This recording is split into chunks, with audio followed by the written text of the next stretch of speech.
Grupo de Doutrina Espiritual, Irmãos Ariel e Abidiel. Somos irmãos em Cristo Jesus. Tema de hoje: a mortandade indiscriminada de animais. Meus irmãos em Cristo Jesus, que a paz esteja com todos. Todos os seres animados ou inanimados são matéria com espírito, como o é o ser humano. Ou seja, mesmo uma pedra que é um ser inanimado possui um espírito. O fato de todos os seres, animados ou inanimados, serem espíritos encarnados não é fantasia ou ilusão. É uma verdade, aceitem ou não. Esta lei universal não se altera se alguém entre vocês não concordar com ela. Assim, os animais também são espíritos encarnados, e existem alguns deles cuja função, por enquanto, é servir de alimento a outros, incluindo os seres humanos. A isto chamam de cadeia alimentar.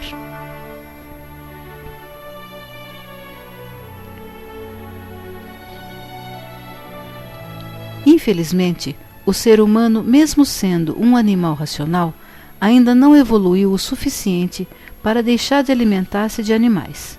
É devido a essa necessidade, Deus permite ainda que esses nossos irmãozinhos sejam sacrificados para alimentarem o homem.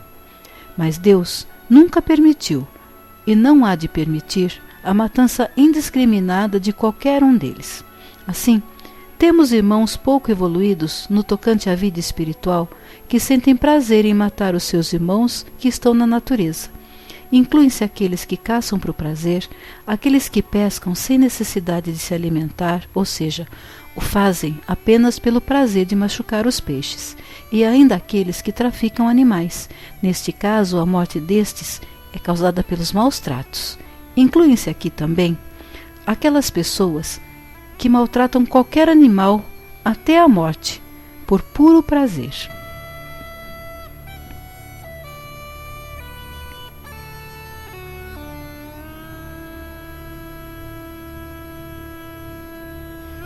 Como já citei, os animais também são nossos irmãos, e não podemos nos esquecer que nós mesmos, antes de encarnarmos como seres humanos inteligentes, para chegar neste estágio, reencarnamos por inúmeras vezes, passando por todos os reinos, mineral, vegetal, e estamos atualmente no reino animal, com a diferença que, como seres humanos, somos diferenciados dos outros por sermos racionais.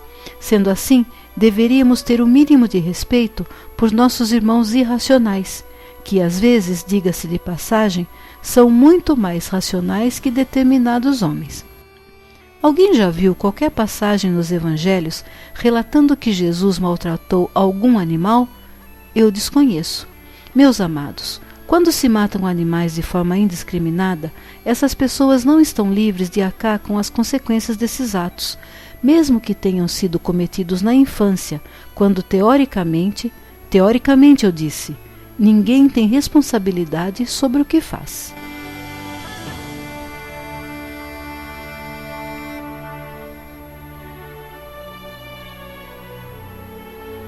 Há pouco tempo, houve uma notícia entre vocês falando de um homem que foi caçar na África e conseguiu matar um leão que era o símbolo da região na qual ele se encontrava.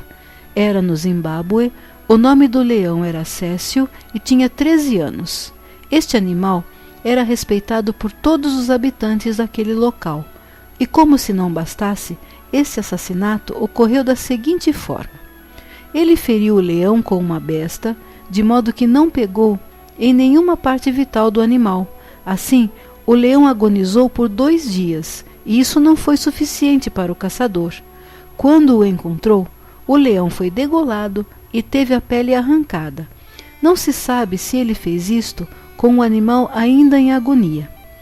A título de curiosidade, besta foi uma arma bastante usada no século XVI e que foi substituída por arcabuzes e mosquetes, as primeiras armas de fogo, mas atualmente alguns caçadores a usam.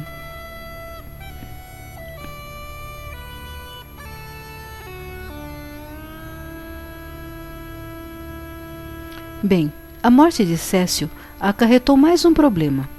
Com a perda do leão, também se perde a metade de sua família, pois ele era líder de uma manada de 3 fêmeas e seus descendentes, e estes últimos não sobreviverão à chegada de um novo macho, que deverá matar cerca de 12 filhotes.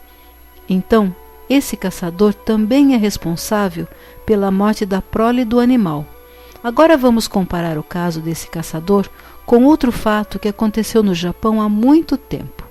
Esta história foi relatada por Masahiro Taniguchi, fundador e líder da Seichonoye, filosofia que aceita Deus como a inteligência suprema do universo e a reencarnação como aprendizado do espírito. Ele nos conta que um homem, e isso foi real, quando era criança, com seus 8 ou 10 anos, tinha o costume de pegar pássaros, ainda nos ninhos, pássaros bebês, para vocês entenderem melhor, e perfurar-lhes os olhinhos. Isto ele fez durante boa parte da infância.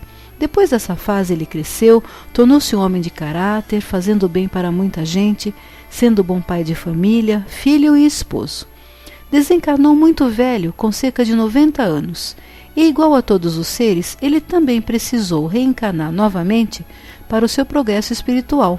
Então, quando chegou a hora, ele reencarnou como um cego de nascença.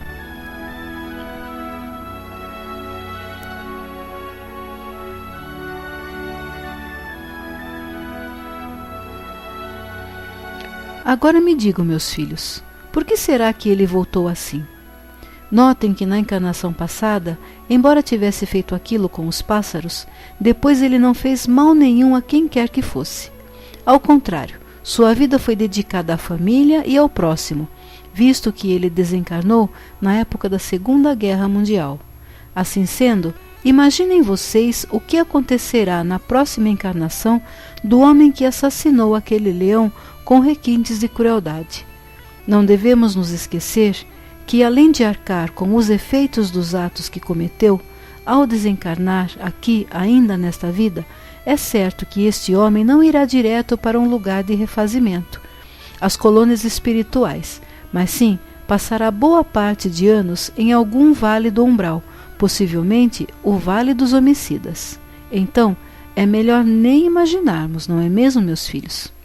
Temos sim é que orar muito por ele, não para que Deus o livre das consequências dos seus feitos, mas para que o fortaleça, a fim de que possa suportar o que virá pela frente.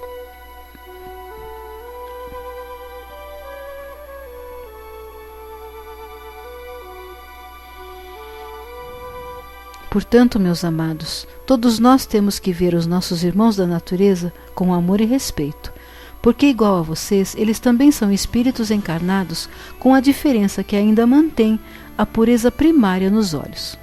Gostaria de lhes pedir, meus irmãos, que amem os animais, não os maltratem ou sejam indiferentes ao seu sofrimento.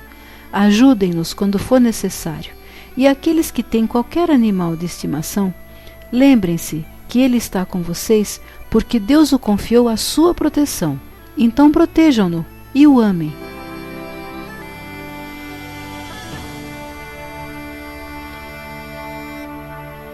Despeço-me agora sendo grato a Deus por mais esta oportunidade. Que o amor de Cristo esteja no coração de cada um de vocês. Espírito Ariel, Piracicaba, São Paulo, 24 de novembro de 2015.